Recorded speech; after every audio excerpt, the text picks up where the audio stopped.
দেখেন রাত কয়টা বাজতেছে, এই যে 10:30 বাজতেছে। আর এখন সে যায় একটু আগে এই শাক নিয়ে আসছে কতগুলা, আবার সাথে ড্রিঙ্কও নিয়ে আসছে। এখন এই রাত্রেবেলা আমার আবার এই ফ্রিজ থেকে চিংড়ি মাছ বের করতে হইলো, তো এখন এগুলো রান্না করা লাগবে। কি আর করার,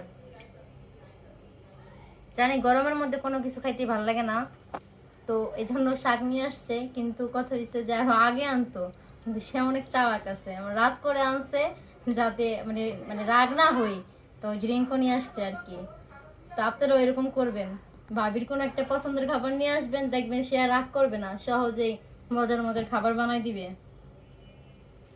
তো যারা বিবাহিত ভাইয়ারা যারা আছেন, এরা এমন করবেন, বাজারে গেলে যদি এরকম মাছ বা শাক টাক মানে কাজ করতে হবে এমন টাইপের কোনো কিছু নিয়ে আসেন, সাথে আইসক্রিম বা এরকম ড্রিঙ্কও 7 আপ এগুলো নিয়ে আসবেন, যাতে সে আর রাগটা করতে না পারে। আর এমনিতে অনেক গরম, তো ঠান্ডা জিনিস খেতে তো ভালো লাগে, তো এগুলো নিয়ে আসবেন।